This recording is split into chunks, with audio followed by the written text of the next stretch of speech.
गलिया खोजहियो पगले मिलही नहीं कवन गलिया गे गलिया गलिया खोजहियो पगले मिलही नहीं कवन गलिया गे कौन कारण छोड़ी गए ससुररिया खाइल लियो पागला के भैंसवा गे कौन कारण छोड़ी गए ससुररिया खाइल लियो पागला के भैंसवा गे गलिया गलिया खोजहियो पगले मिलही नहीं कवन गलिया गे गलिया गलिया खोजहियो पगले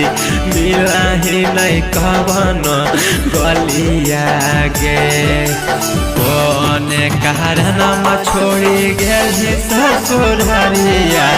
खाइल लियो पागला के भैंसवा गे कौन कारण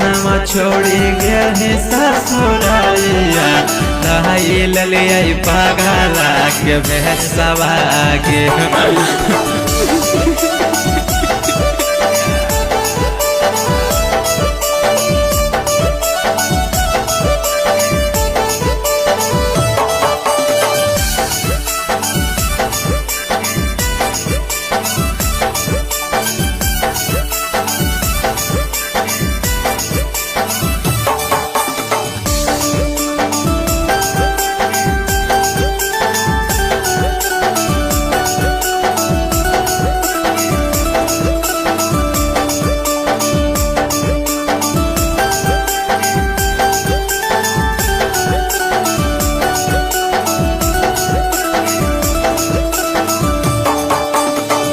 अपने कसोर छौड़ी भेली बिरान गे लग हो कि दैये दियो तोर चलते परान गे तोर चलते परान गे अपने कसोर छौड़ी भेली बिरान गे लग हो कि दैये दियो तोर चलते परान गे लिखा हलियोला नाम हाथ लाई के बिल दावा अहा बसा था दाहौ शिकार दावा गे लिखा हलियोला नाम हाथ लाई के बिल दावा अहा बसा था दाहौ शिकार दावा गे कौन कारण छोड़ी गए ससुररिया खाइल लियो पागला के भैंसवा गे कौन कारण छोड़ी गए ससुररिया खाइल लियो पागला के भैंसवा गे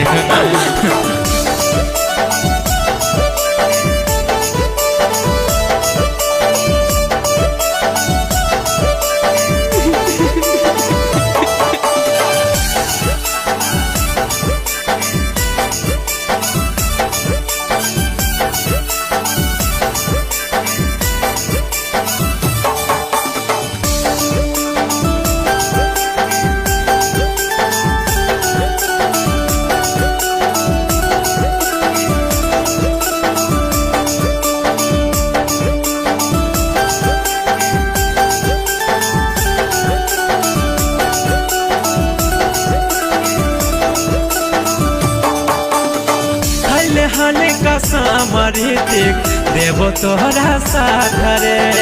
काहे तो बदल लगेले बेवफा के जात गे बेवफा के जात गे खाइले हने का साम दिलिप देवो तोहरा साथ रे काहे तो बदल लगेले बेवफा के जात गे परिया दया बो तोरो मीठी मीठी बोलिया मोहन करो मार लियो गोलिया गे परिया दया बो तोरो मीठी मीठी बोलिया मोहन करो मार लियो गोलिया गे। कौन कारण छोड़ी गेली ससुररिया धाई लिया पागला के भेसवा गे कौन कारण छोड़ी गेली ससुररिया धाई लिया पागला के भेसवा गे